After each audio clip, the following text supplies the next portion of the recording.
सबसे बड़ी खबर है, सुप्रीम कोर्ट से लगातार मोदी सरकार के खिलाफ फैसले आ रहे हैं। सुप्रीम कोर्ट में सोचिए जो इलेक्ट्रल बॉन्ड है उसके खिलाफ सुनवाई चल रही है।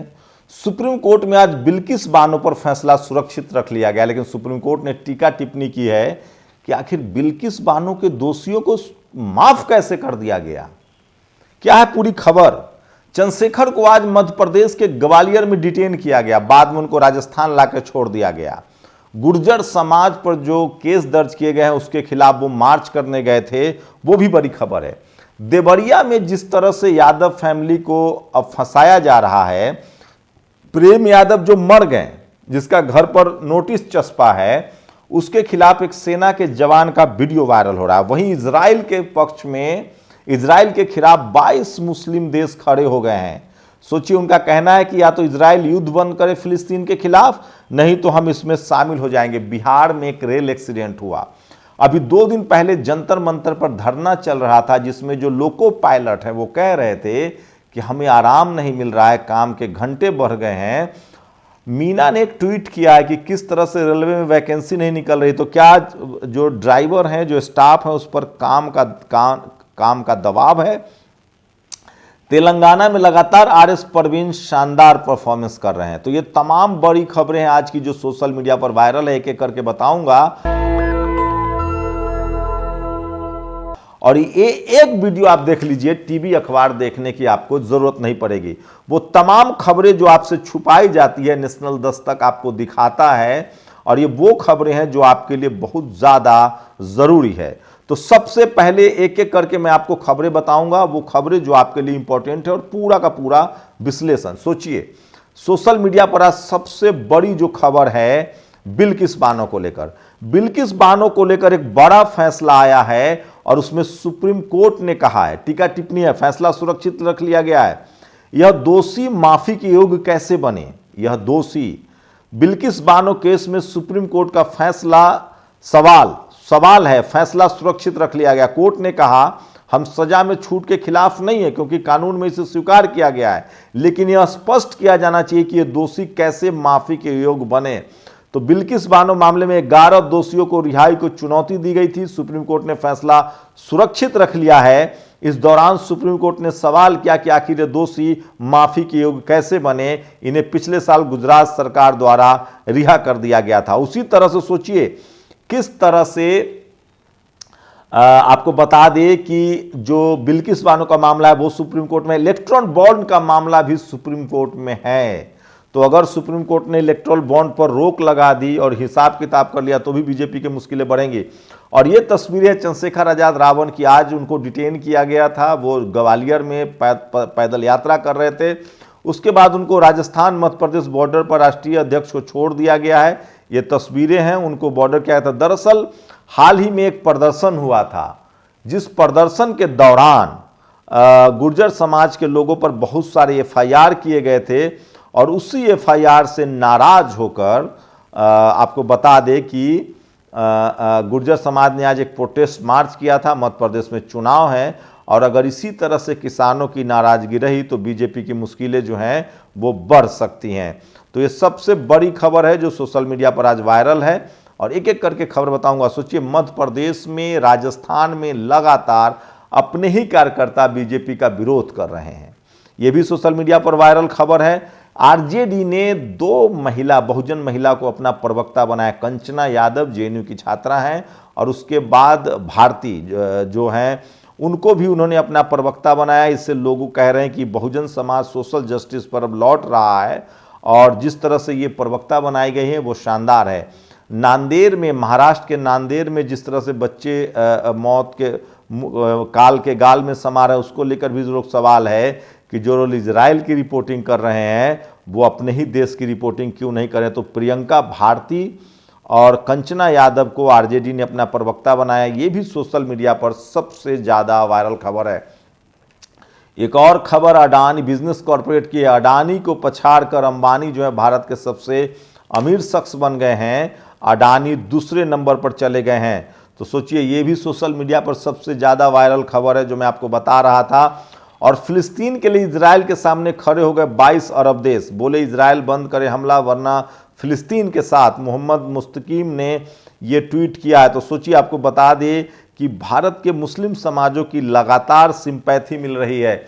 ये तस्वीरें तेलंगाना की है, जहां आरएस परवीन जो बीएसपी के वहाँ के मुख्यमंत्री कैंडिडेट हैं, उन्होंने अकेले पार्टी को खड़ा कर दिया है। पिछले 2-3 साल से वो घर नहीं गए हैं, लगातार वो पार्टी के लिए काम कर रहे हैं, पैदल यात्रा कर रहे हैं, मार्च कर रहे हैं और उन्होंने अपने दम पर पार्टी को एक मुस्त ताकतवर बना दिया है। तो तेलंगाना में बीएसपी से आप इनकार नहीं कर सकते। मध्य प्रदेश, राजस्थान, छत्तीसगढ़ में गोंडवाना पार्टी से लड़ रही है। मध्य प्रदेश और राजस्थान में अगर बीएसपी को वोट मिला और उसके विधायक जीते तो बीजेपी का ही नहीं कांग्रेस का खेल खराब हो सकता है। ये सबसे बड़ा सवाल है। वहीं बिल्किस बानो को लेकर सुप्रीम कोर्ट ने पूछा है कि उनको आखिर दोषियों को किस आधार पर बरी कर दिया गया, उसका आधार क्या है, और इसको लेकर फैसला सुरक्षित रख लिया है। ये एक सोशल मीडिया पर ये वीडियो वायरल हुआ है। सलभ त्रिपाठी जो कि बीजेपी के विधायक हैं और जो देवरिया में प्रेम यादव की जो हत्या हुई है, जिसमें खुद सत्यप्रकाश दुबे की भी हत्या हो चुकी है, और उसके जो विधायक के घर रह रहा है जो युवा, जो सत्यप्रकाश दुबे के एक लड़के हैं, उन पर प्रेम यादव के परिवार वालों का आरोप है कि वही उनके पिता का कातिल है। और उसको लेकर सोचिए, एक आर्मी के जवान, माफ कीजिएगा, एक जवान हैं, वो आर्मी के हैं या पैरामिलिट्री फोर्स के हैं, अभी ये साफ नहीं हो पाया है, भारतीय सेना का कमांडो बताया जा रहा है। इन्होंने एक वीडियो जारी किया है, वो सोशल मीडिया पर वायरल है। उन्होंने गंभीर आरोप लगाए हैं कि सलभ त्रिपाठी जो हैं वो जातिवाद कर रहे हैं, उनको दोनों पक्ष को देखना चाहिए। और ये सोशल मीडिया पर वीडियो सबसे ज़्यादा कांग्रेस की तरफ से वायरल हो रहा है। रुचिरा चतुर्वेदी ने वायरल किया है। 2 महिलाएं किस तरह से भड़क गई, सरेआम भड़क गई वो शिवराज सिंह चौहान पर। तो वहाँ एंटी इनकम्बेंसी है। और ये के निशा की तस्वीरें हैं। जिग्नेश मेवानी ने भी ट्वीट किया। सोचिए, निशा चुनाव लड़ना चाहती हैं, डिप्टी कलेक्टर थी, इस्तीफा दिया, लेकिन उसका इस्तीफा नहीं मंजूर किया जा रहा है। जिग्नेश मेवानी ने कहा है मध्य प्रदेश में ये बीजेपी के लिए मुश्किल हो सकता है। लेकिन सबसे चौंकाने वाली जो खबर है, सोचिए, गिरीश चंद्र मुर्मू सीएजी के प्रमुख थे। सुना है भारत सरकार भ्रष्टाचार को उजागर करने वाले सीएजी के सभी ऑफिसर्स का ट्रांसफर कर दिया गया है। क्यों भाई, न खाऊंगा और न खाने दूंगा वाली पॉलिसी बदल गई। Officer in charge of CAG reports on Ayushman Bharat graft Bharatmala cost irregularities transferred. The two reports put the BJP-led union government on the back foot after the opposition accused it is presiding over scams in flagship scheme. The parties demand accountability from Prime Minister Narendra Modi. ये देखिए, ये तस्वीर है, गिरीश चंद्र मुर्मू है ये।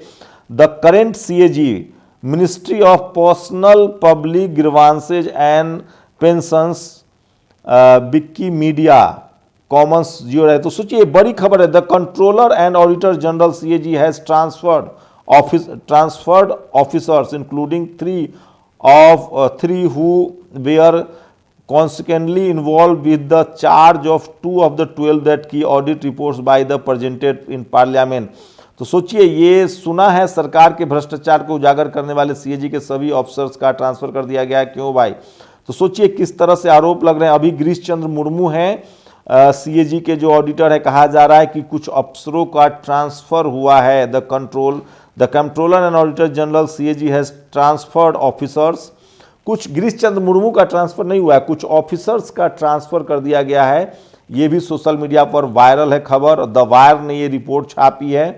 तो the wire जो है वो खोज के बीजेपी के खिलाफ खबरें लाती है। ये सबसे बड़ी खबर है जो मैं आपको बता रहा हूँ, जो सोशल मीडिया। और इसको सूर्य प्रताप शाही ने इस खबर को ट्वीट किया है। तो सोचिए, सीएजी से कुछ अधिकारियों का ट्रांसफर हुआ है जिन्होंने आयुष्मान भारत वाले मामले पर सवाल उठाए थे, भारतमाला को लेकर सवाल उठाया था। तो ये सबसे बड़ी खबर है जो सोशल मीडिया पर आज वायरल है। और मैं इसलिए कह रहा हूँ, ये देखिए चंद्रशेखर रावण की ये तस्वीरें सोशल मीडिया पर वायरल है, जब वो आज गए थे ग्वालियर और वहाँ उन्हें डिटेन किया गया है। मनु की मूर्ति, राजस्थान हाई कोर्ट में मनु की मूर्ति हटनी चाहिए। दिलीप मंडल इसको लेकर कैंपेन चला रहे हैं। कांग्रेस का ये वो पुराना पाप है, कांग्रेस के समय में ये लगा था अब लोग उसको हटाने की मांग कर रहे हैं। देखते हैं जाति जनगणना के पक्षधर कांग्रेस इस पर क्या स्टैंड लेती है, जो आजकल बहुजन बनी हुई है। वहीं सोशल मीडिया पर लोग लिख रहे हैं अखिलेश यादव की सफलता बता रहे, मैं फिर कह रहा हूँ वर्ल्ड क्लास के स्पोर्ट्स फैसिलिटीज़ लखनऊ यूपी में किसी ने बनाया तो बीएसपी सुप्रीमो मायावती ने। आपको पता है कि उन्होंने स्टेडियम भी बनवाए, फार्मूला 1 के रेस ग्रेटर नोएडा में बनवाया। अखिलेश यादव ने इंटरनेशनल लेवल का स्टेडियम बनवाया, वो भी सोशल मीडिया पर बहुत ज़्यादा वायरल है। इसलिए मैं कह रहा हूँ सोशल मीडिया ही सच्चा मीडिया, सोशल मीडिया ही बहुजन मीडिया है। तो ये तमाम बड़ी खबरें जो हैं आज सोशल मीडिया पर वायरल है। तो सोचिए किस तरह से ये जो तस्वीरें हैं ये सब कुछ बयां करती हैं। ये वो खबरें हैं जो आपसे छुपाई जाती है, आपको बताई नहीं जाती है। और फिलिस्तीन को लेकर लगातार खबरें जारी है, खबरें चल रही है। तो सोचिए ये वो खबरें हैं सोशल मीडिया पर जो आपको हम बताते हैं, और ये वो खबरें हैं जो टीवी अखबार कभी आपको नहीं बताएगा। तो इजराइल के प्रति लोगों को सिंपैथी मिल रही है। वहीं बीजेपी में राजस्थान हो या मध्य प्रदेश, टिकट को लेकर कोहराम मचा हुआ है, एंटी इनकम्बेंसी है। बिहार में एक दुखद घटना आई है। सोचिए किस तरह से दिल्ली से कामाख्या जा रही, नॉर्थ ईस्ट जा रही ट्रेन पटरियों से उतर गया है। लोग कह रहे हैं कि लगातार कर्मचारियों की कमी से रेलवे जूझ रहा है, दबाव है, और इसी तरह से इस तरह की घटनाएं हो रही हैं। लेकिन मीडिया में इसकी रिपोर्टिंग बिल्कुल नहीं है। सोचिए अगर कोई दूसरी सरकार होती तो मीडिया अब तक बढ़ चढ़कर रिपोर्टिंग कर रही थी और कम से कम रेल मंत्री को इस्तीफा देना पड़ता। आप लोग की क्या प्रतिक्रिया, अपनी प्रतिक्रिया जरूर दीजिए। शुक्रिया। नेशनल दस्तक की आपसे गुजारिश है कि अगर इसको बचाना चाहते हैं तो नेशनल दस्तक को सब्सक्राइब करने के लिए रेड कलर के सब्सक्राइब बटन को दबाएं, फिर बेल आइकन की घंटी दबाएं। नेशनल दस्तक को बचाने के लिए बहुत जरूरी है कि हर खबर को शेयर करें, लाइक करें, कमेंट जरूर करें।